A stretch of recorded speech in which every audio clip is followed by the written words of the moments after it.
Hello, welcome to On the Mic with Mike. I am Mike Jarvis, continuing the series where we are reviewing the recently held general election in Montserrat, looking back at what happened, particularly with a group of people with whom I spoke during the campaign in the whole process leading up to the election and got their really valuable insight. So now that we are on the other side of the fence, as it were, it's very I think, interesting and informative to hear what they think about what happened and how we, Montserrat, and the new government in place, move forward. With me this time is Craig Brewin. Welcome back, Craig. Right. Nice to be back. Great. Well, let us look at some of what transpired from your perspective. I mean, you're the guy who does a lot of analysis, a lot of numbers crunching. The quote unquote end result, did it play out or has it played out the way you anticipated? More or less, I think. I mean, I wrote something before the election saying that actually it's very hard to dislodge a sitting assembly member. There was only two new ones came in last time, two people who hadn't been assembly members before. So it's quite difficult. And the people standing this time who were um, standing again all have a good track record in the elections. And if you assume that United Alliance would pick up the three vacant ones, that meant they had to dislodge two of the sitting six in order to win.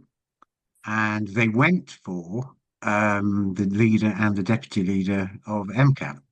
And that was the focus of their campaign was on leadership. And it was a very, very effective campaign. And the two that got dislodged were Easton Taylor Farrell and Sammy Joseph. So it was a very, very good and effective run campaign. I wasn't sure they'd get two. I know I'm at PDM switched candidates. One of theirs lost and one of theirs came on. But that was the big battleground. It was um, could United Alliance dislodge two, and they targeted the leader and the deputy leader quite ruthlessly and very successfully.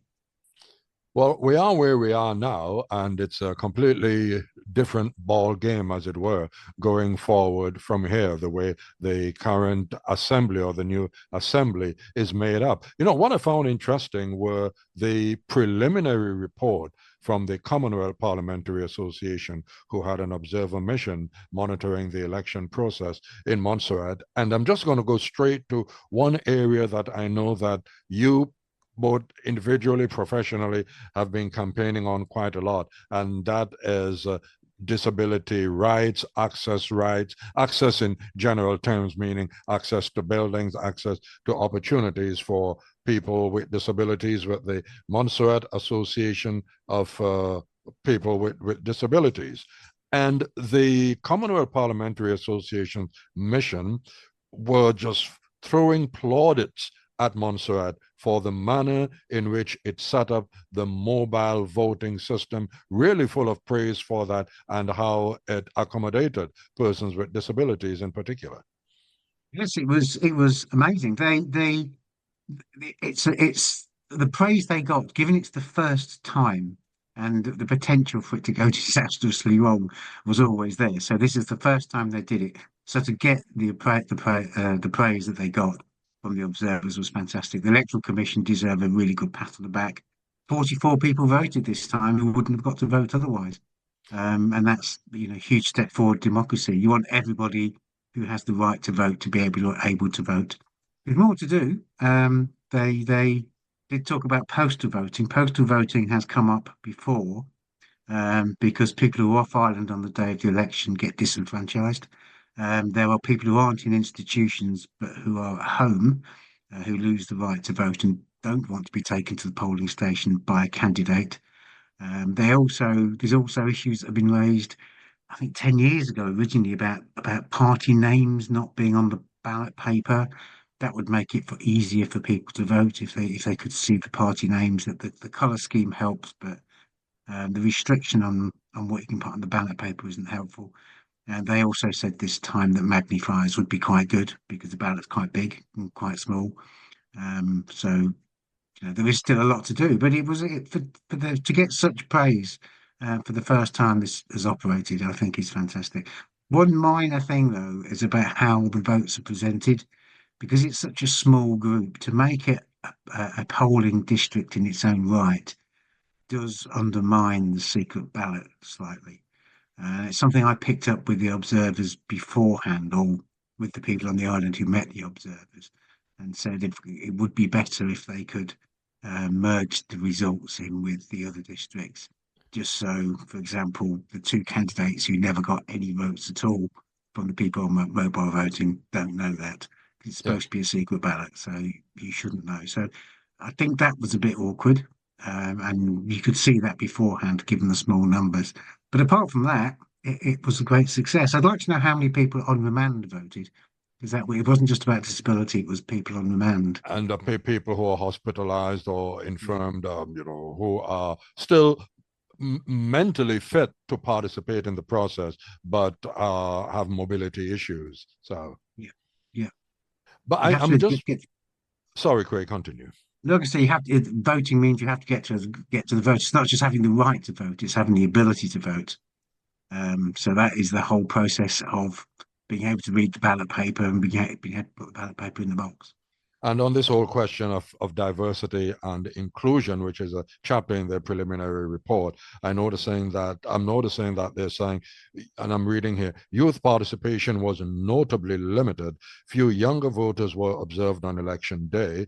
The mission found that many young Montserratians opted not to register for elections, with some citing a lack of information about the voter registration process. So they're recommending or initially suggesting that increased efforts could be made to engage and politically educate younger and first-time voters. But notwithstanding the praise that they gave, I mean, there are a number of areas, and we'll address those, that they feel warrant a bit of attention. On the youth vote, remember 5 years ago, the Youth Parliament organised a series of debates, and that was really the only opportunity we had. And I was on the island at the time. It was the only opportunity we had to hear every single candidate and question every single candidate. And this time that had gone. So a lot of the candidates I never heard anything from at all. I'm not sure how you would if you're not on a party slate. It's very difficult. Well, it's difficult for the candidates, particularly the independents, to get their message across, but also very difficult for the voters to make an informed choice. So those, I think those, if we could have, if I don't know why the Youth Parliament didn't do them this time, but if they could have been replicated um, by ZJB or someone else, I think that would have made a huge difference to how informed people were when they voted, Yes, and and we also didn't. encouraging young people as well. Yes, certainly. And in addition to that, we didn't even have an quote unquote adult or organized debate among the candidates. I know that several people were suggesting that, but for whatever reason, Well, one it of the never things they came up. mentioned in their report was the lack of independent journalism on the island, and there Yeah. is no challenge to the candidates apart from with each other, and that can often just turn into a bit of a slagging match. But there is no opportunity to really dig down into the policies of the parties. Uh, And there were, and when you read the manifestos, you'd say, "Well, I want to ask you questions about this because you can't possibly do all that, or you're not really saying very much at all, are you?" So you really, really wanted the chance to go to a candidate and say, "Can you explain this to me, please?" well, I did have the opportunity to speak with one particular political group, that's the United Alliance, but that was more on the basis of introducing their candidates. That was even before the manifesto came out. And what I also found interesting in the CPA's initial report is regarding media and the point that you made there. It's a partially unmoderated call-in program referring to the What's on Your Mind program was discontinued allegedly due to accusations of hate speech and criticism of the government. It says here, in the absence of free airtime, parties and candidates purchased airtime slots, each prefaced and concluded with a disclaimer at commercial rates on a first come, first served basis, blah, blah, blah. However, the issue of the absence of an independent media other than, I would think, the Aliogana Express, which was mentioned in the report, and with whom I also had a review conversation with them. It's difficult to make that call because now so much depends on social media. And the social media, the people involved have their own slant, focus, agenda. And to set up a media entity that is independent is quite costly. And that is why Radio Montserrat continues to have a monopoly, because the commercial market, well, there are ways that you can get around it, particularly looking at diaspora sponsorship and funding and so forth. But realistically, on the ground, the economy does not support an independent media, whether it be radio, television, newspaper, whatnot. Yeah, that's true. And one of the things that the observers did 10 years ago is they went through, it must have taken a while to do this, but they monitored the amount of airtime each candidate got. And they said that the requirement to purchase political advertising massively helped the political parties and to the detriment of the independent candidates. So the parties became quite dominant in Montserrat, far more so than in other British overseas territories. There are no political parties in St Helena, for example. I don't think there are in the Falklands, but in Montserrat, the parties dominate. And what they were saying, this is an old report from a while ago, but what they were saying is there are huge disadvantages in that. One of which is that the power it gives to the party machines in terms of who gets the airtime. Because if the airtime, if purchased airtime is predominantly going to the parties decide which of their spokespeople actually appear on air. And they were predominantly male candidates then as well. So you heard the voices of men far more than you heard the voices of women. And there wasn't much you could do about it back then, simply because the parties were controlling who actually went to speak on the radio. Also, there's no political parties don't actually exist, and there's no control over them. There's no control over their financing. So the whole election gets distorted by who's got money coming in from overseas and how that's being used.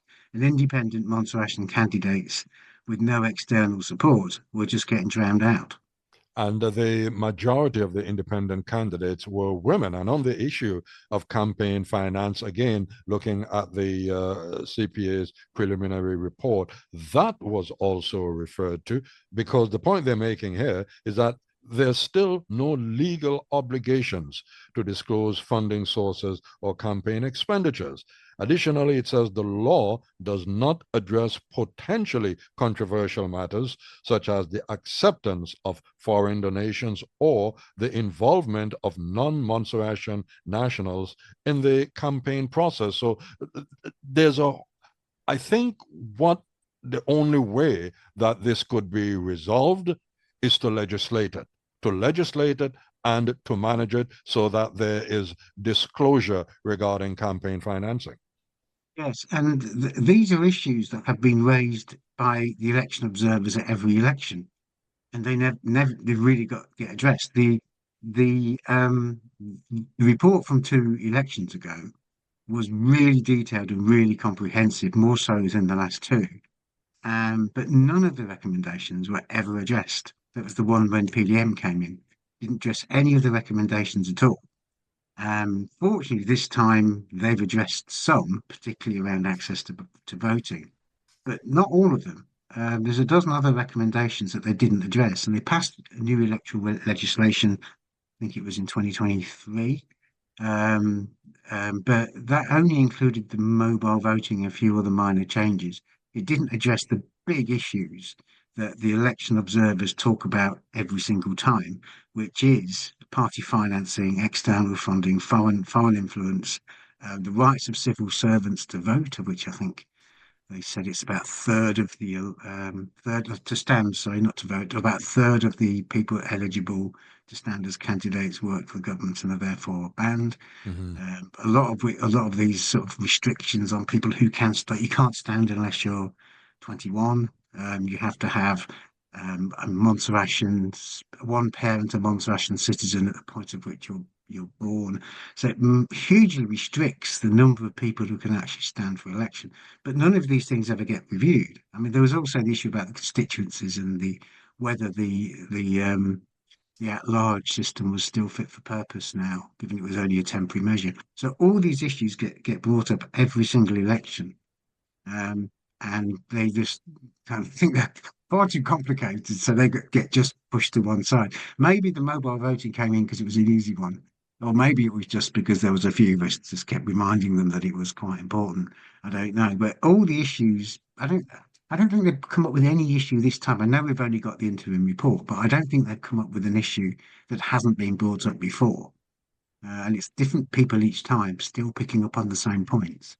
And I wonder if it is because the circumstances of Montserrat at the moment, where a government comes into office, the priority is about getting Montserrat fixed, getting the economy back on track. This whole issue about recovery post eruption. So they tend to get preoccupied with those things. And the legislative agenda, particularly coming on the back of what the common or coming out of the recommendations from the Commonwealth Parliamentary Association, those there, it's as if they're only tinkered with at the edges and not really addressed in the core of the importance of what they're all about. And I'll give you an Yes. example, because in the report, reading here again, it says the Election Act in particular, the Election Act has been amended 20 times since it was first adopted. Now, that sounds like a hell of a lot, but is it only a matter of tinkering at the edges? Because it goes on to say, despite improvements, several legal deficiencies still persist. And you referred to some of those then. And I'm just going to come straight now to one particular issue that it's just recurring. Every election it comes up. There was an indication this time around, because it became even more high profile than previously, that with this new government, with this new parliament, they will do something about it. And that is the matter of domicile and what that means, because one of the candidates who wasn't successful but really made a big impact in both the number of votes he got and just his presence and the arguments he made, Mr. George Kernan. The CPA says there is still, well, still is my word, but it says there is no legal definition of domiciled and resident, despite previous recommendations by past CPA missions. Both terms are differently understood by the interlocutors who met with the mission, and the matter remains contentious to the point that the Electoral Commission had to reverse itself regarding Mr. Kernan's eligibility to be on the voters' register, so they had to reinstate him. And then the matter also ended up in court regarding him. And just give me a moment to read what the CPA said about that. It noted that on the 13th of October, the returning officer disqualified a candidate from the United Alliance, the same Mr. Kernan, for not meeting the 12-month residency requirement. They appealed this decision, that's the United Alliance and Mr. Kernan, appealed this decision to the High Court, which upheld the returning officer's ruling. That was the first phase, and barred them or him from competing. Then the United Alliance and Mr. Kernan, it notes here, took their case to the Eastern Caribbean Supreme Court, which overturned the High Court judgment on the 21st of October. It ruled that the returning officer had overstepped her authority in invalidating the nomination without formal objection from other candidates. And the CPA at this, and this will come up in the final report, it says here, this indicates a legal loophole that needs to be addressed through legislative changes to ensure that there are mechanisms in place so that candidates meet the necessary legal requirements to run for office. And importantly, it notes here, the Eastern Caribbean Supreme Court did not rule on whether or not the eligibility criteria was met. Over to you, Craig.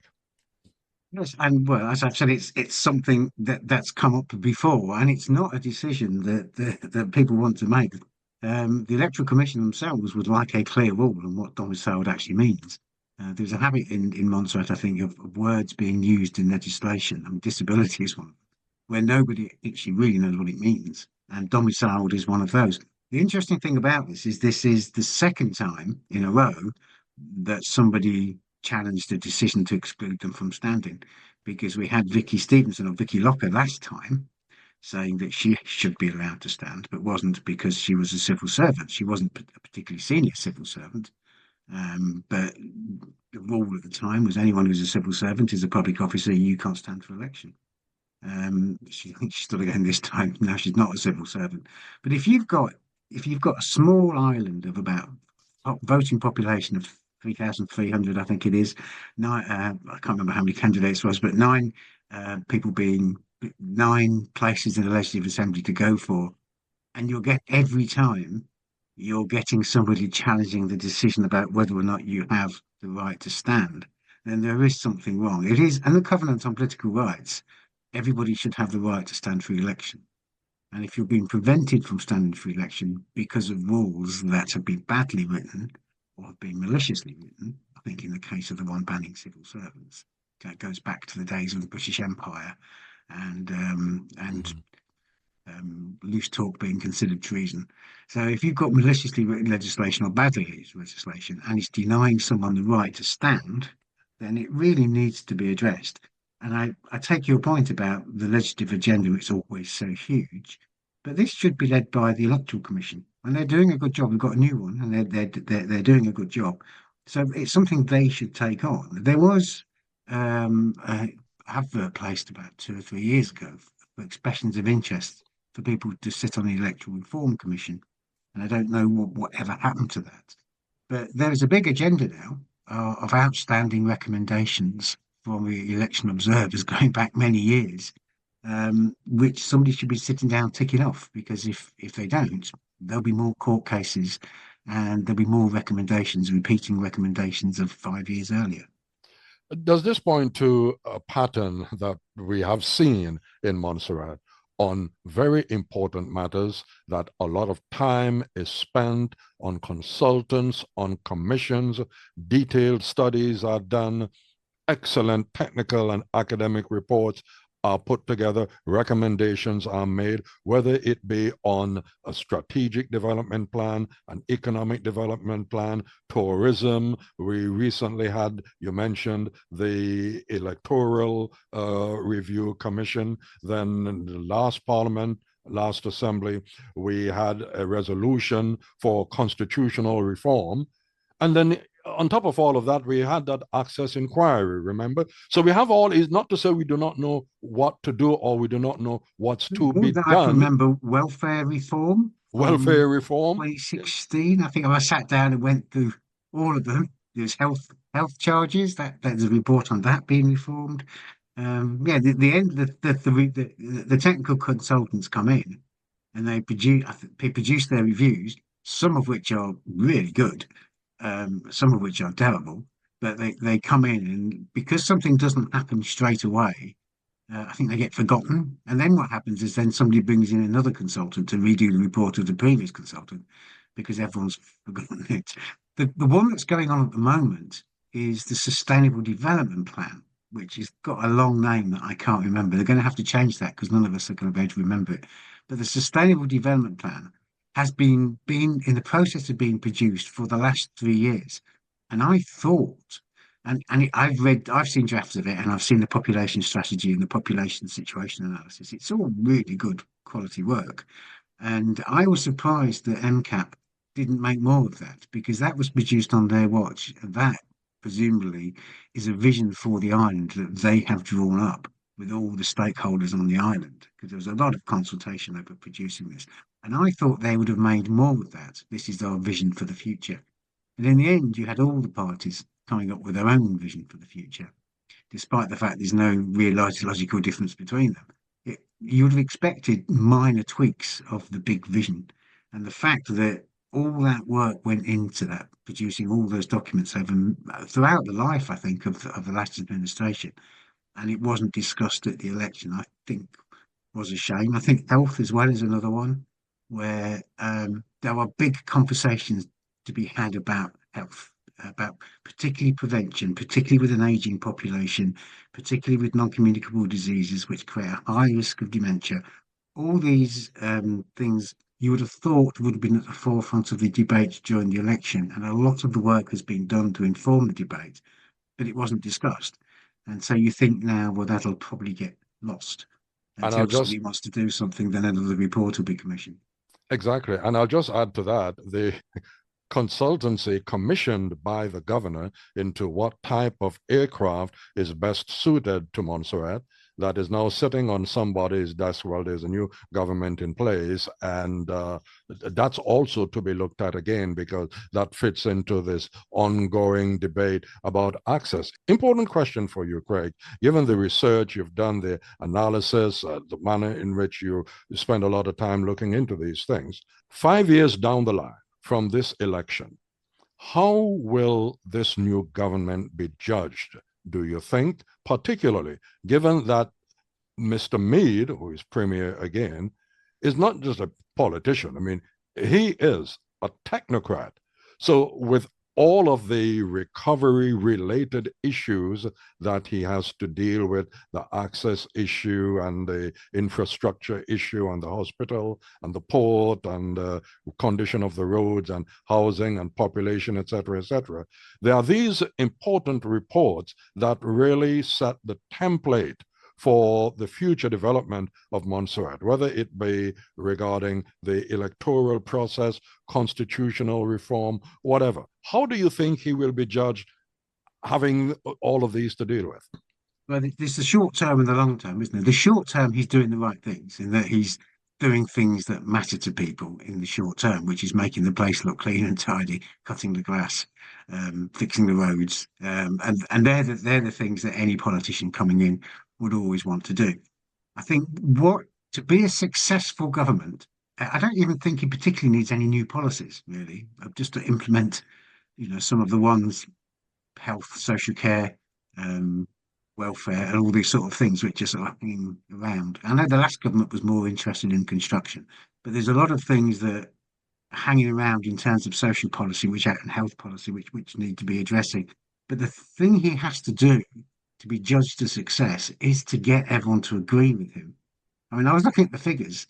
He got less than a third of the votes, Reuben Mead. Yeah. United Alliance got less than a third of the votes. That's less than Keir Starmer got.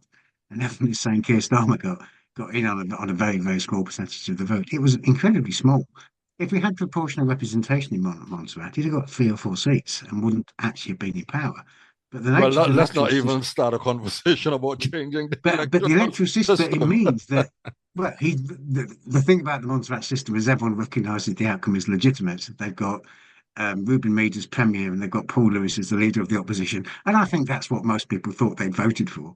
So I think that's fine. But to be seen as successful, he needs to get everyone to agree with him. So if the new Sustainable Development Plan, half written, is published in under his watch, it needs to be owned because he's going to inherit that. But remember, But Craig, remember yeah. he had one before that he was the driving force behind that. That was the 2008 to 2020 Strategic Development Well, I Plan. think this one's going to be better than that. I think that's the problem with that one is if you look at although it was a long-term plan going up to 2012, all the actions took place in the first 2 or 3 years. So after about 3 years, there wasn't really much to go on. I think this one, to be successful, needs to have actions going on for the whole life of the plan. Needs to go up to 2030 because that's when the UN Sustainable Development Goals are reviewed and it all becomes out of date then. But it needs to have actions going all the way through. So you're prioritizing exactly what you're going to do at each stage of the next, not the 5 years, but actually in the UAE manifesto, they did try to go beyond the 5 years with some of their things. So it needs to be not just the 5 years, but maybe 10, 15 years. What are they going to do? So the things we're talking about now, like electoral reform, um, like the health service, like review of the charging, like review of welfare. When is that going to happen? Because things get announced and then they don't happen. And I think some things don't happen because people are a little bit wary of what the outcome might be if you make a radical change. So I think things get slipped because it's difficult. But if they identify everything that needs doing, including all the election stuff that we've been talking about today and the outstanding policy stuff, they map that out over the Sustainable Development Plan, and they get the people on the island and the people off the island who have an interest to agree and say that's the journey, that's the path. When the next election comes up, you won't have three parties, two of them coming up saying we don't like what you're doing, because in theory, with no ideological difference between the parties, it should be something that everyone is signed up to. So if he's wise, he will get the opposition parties working with him to get a sustainable development plan that they can all agree with, to get a population growth strategy that they can all agree with. So when it comes to the election, it's not people aren't presenting a radical change of direction or just criticising the current government for not doing the right things. So he needs to get that consensus. If he can get a consensus about what needs doing beyond the next 5 years, plus fix some things now, then I think the current administration will be seen as a success. Having said that, the thing about Montserrat elections is the governing party always loses. So maybe their aim should be simply to win 5 seats in 5 years' time. You see, in as much as what you outlined there is very practical, it comes down to politics. And I mustn't, refer to the fact that Mr. Mead himself has made overtures to the opposition to join him in fulfilling his agenda. But there has been, in recent post-eruption history of Montserrat, a tendency to constantly, consistently, and almost reliably change governments.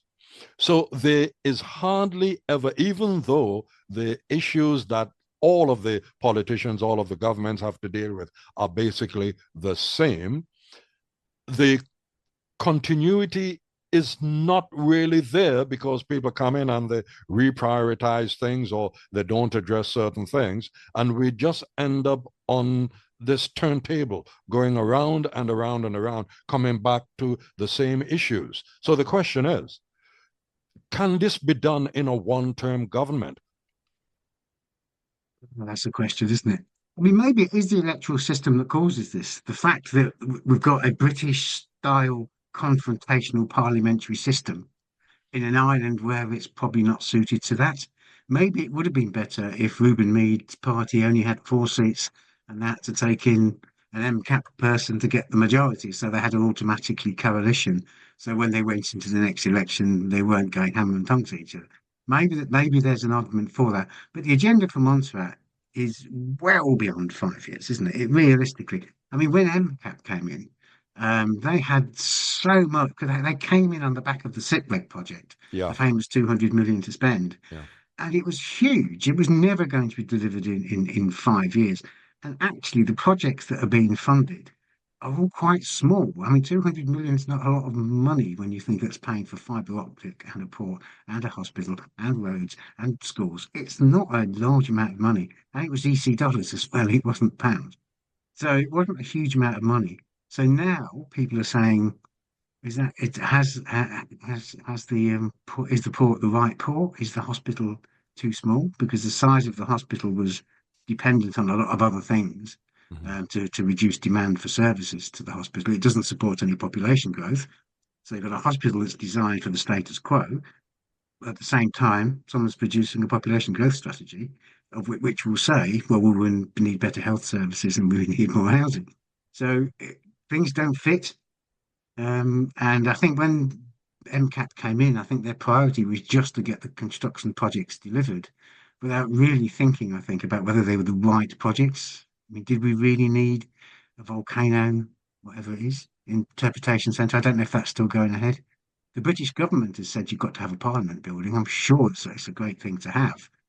But if people had been asked, we've got this 200 million plus money for parliament building, plus money for financial services building, what would that money be spent? What should be that money be spent on? I suspect that they would have come up with a very different set of priorities from the ones that MCAP inherited and decided to go with.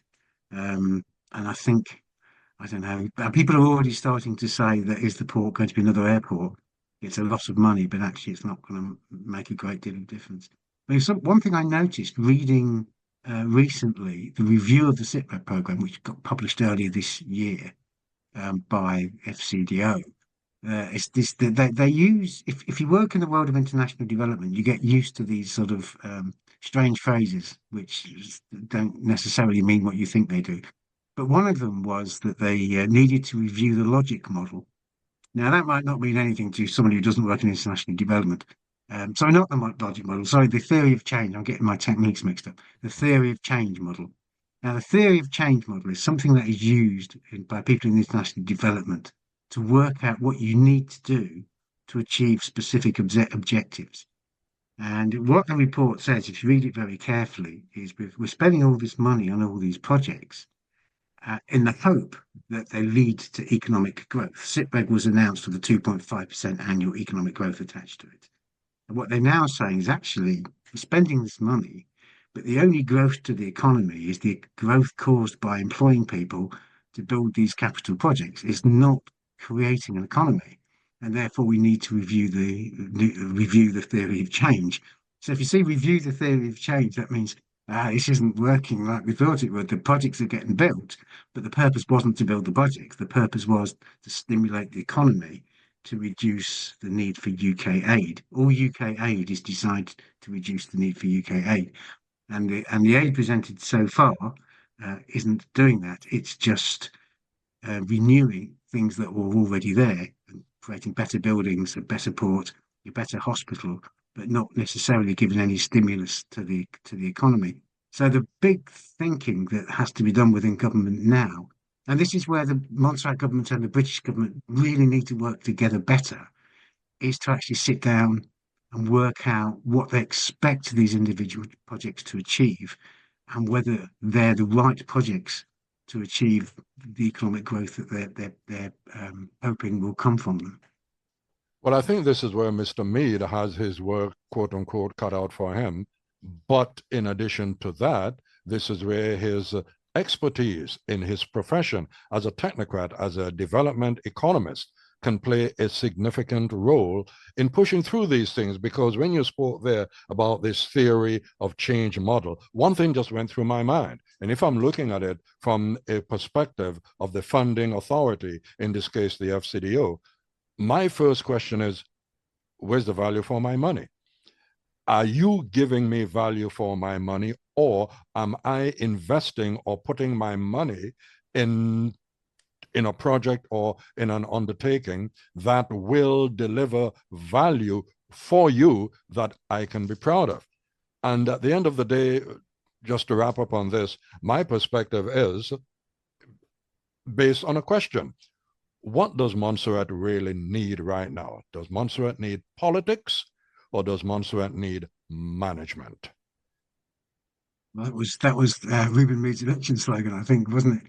That was what he was saying. If that was his election slogan, then sorry, I'm going to ask for commission because I just not came exactly, up with but that's that. what he was saying. If you read his manifesto, that's why I actually looked at the theory of change. But I went to look at the theory of change because I read the UA manifesto, and he was saying what we need is more statistics, more data, and more performance management. We need more targets, more measurable objectives, and that was their manifesto.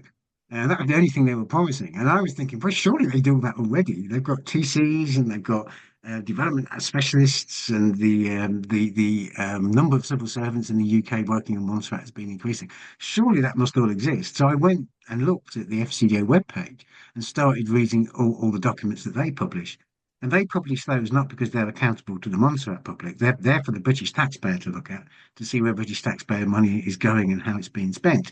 So I started looking there at what the performance indicators were and what the measurements were that they were using and what the objectives were. It's not particularly good. I have to say, I should have read this years ago, but it's really vague about how they think this economic growth is going to come about based on what they're doing. The performance indicators seem pretty random and not particularly crucial. I mean, if I was doing performance indicators for Montserrat, I'd say my top one would be life expectancy. Life expectancy should be about 5 years longer than it is. And you can do that And by that comes down to your health policy and something that but Dr. that's Ingrid the Buffon has indicator. been The indicator consistently isn't how talking many about. people. So the indicator isn't how many people go and have their diabetes tests. The indicator is how long do people live. And at the moment, I can't remember the figure now, but it's the life expectancy in the UK is about in Montserrat, it's about 5 years less than in the UK. And everyone's a British citizen, it should be the same. And I remember somebody, I think it was from the BVI, saying people live for a shorter period of time in British overseas territories than they do in the UK as a matter of British government policy. And I was like, well, it's actually true. It's controversial, but yeah, technically it's true.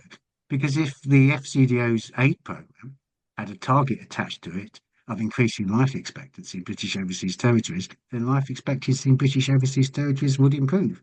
But that's not an indicator that's there. And if you want to say everybody's wage, private sector wages should increase by 5% over the next 2 years, then they will, because you'll start thinking and being creative about what you need to do to increase private sector wages. And I mean, that was something that was in the EU funding documents for the tourism strategy.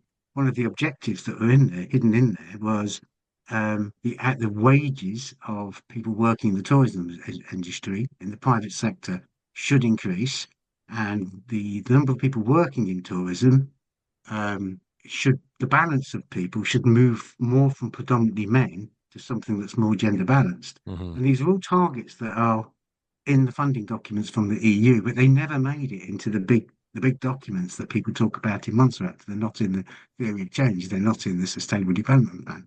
What I wanted to come to just on the back of what you're speaking about there is particularly pertaining to Montserrat, and I knew they were looking at a sort of a bigger picture that also impacts on policies towards the other overseas territories as well. But given Montserrat's unique set of circumstances, and Montserrat being in British aid, and despite all of the talk, well-meaning talk we're hearing, we want to be on our own 2 feet. We want to stand our own 2 feet, which is a very laudable ideal. Does the reality raise the question of can Montserrat do it on its own right now? Well, yes, you have to look at the way the UK economy works. The UK economy is based around London. The rest of it, on the whole, there are little pockets where GDP is per head is quite high, like Slough, Aberdeen, I think is one, where the amount of expenditure on the public services is lower than the amount of tax that's raised from people who live in those areas. But those areas are very small. It's London and a few other cities.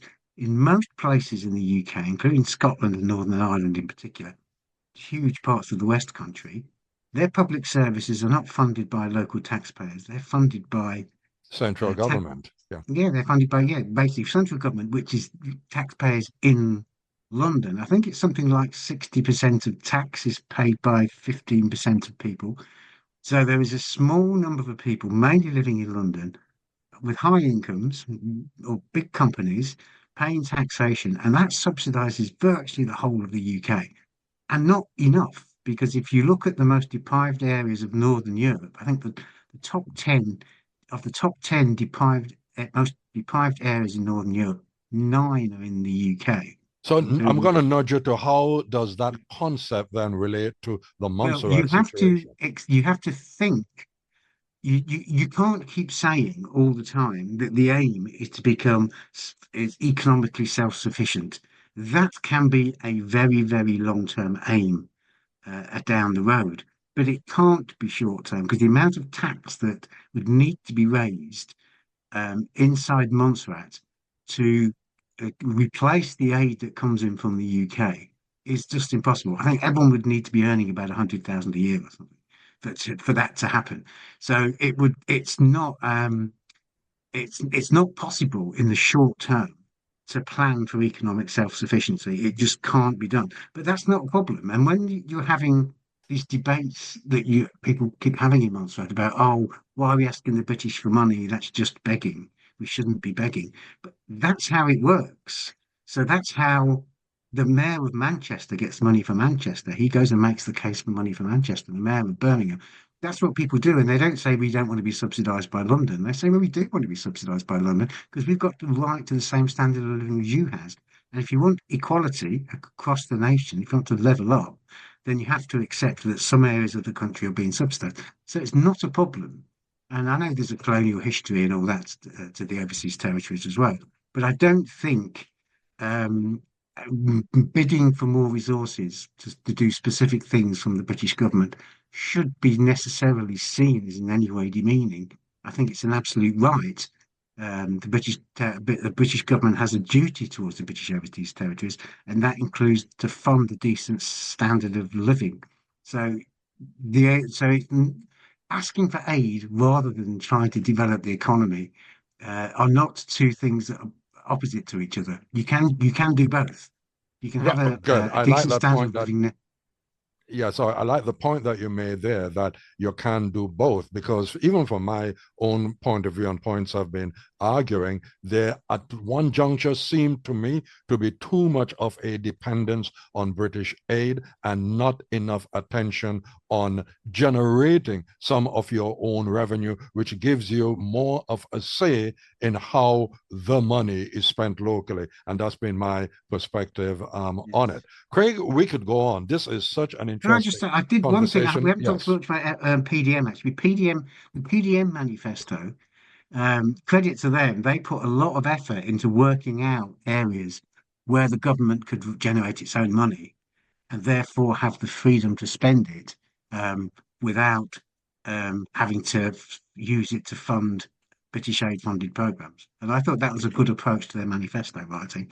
I That must give PDM credit for, and I think they were the ones who came up with the idea previously, even though, and I'm not going to get into manifesto analysis here, but that idea for a free zone, yeah, I think it's a wonderful idea. It's a practical idea, but to me, from their manifesto, it lacked detail. And there are certain things about the other manifestos I felt, okay, fine, that sounds good, but where's the detail? Or the manifesto wasn't properly, quote unquote, marketed. Or, well, to me, manifestos were hardly a feature as they could have been, and I think should have been in the election. But yes, I give PDM credit for that idea, even though I felt it lacked detail. And it is an idea that even this new government, the United Alliance government, should look into, because here's where we are talking now, as we spoke about before, about continuity, um, rather than just keep changing governments. And every time we change a government, priorities are changed. And 4 or 5 years down the line or the next election, we just end up regurgitating the same issues and having the same conversations because the things which should have been done that have been outstanding for 30 plus years still have not been done. Final words from you, Craig. yeah. Well, it was a very interesting election with three parties this time, and probably the hardest outcome to Was predict. almost for a short moment there. Yes. Well, one we only had one person. I'm not sure that just messes up the statistics on the web page. What I am going to do, I've got time at the moment because I've got something else on. But what I'm going to do in December is look at the results in more detail and do the sort of analysis I did 5 years ago and just see what the trends are and what the lessons to be learnt are. But the one thing that came out of this election is there are a small group of people who want to be politicians in Montserrat who are very, very popular. And it's very hard for other people to break into that little circle. And congratulations to this time to those who did. Thank you very much, Craig. I look forward to that. And no doubt we'll be having another conversation. Thank you very much indeed. Thank you very much.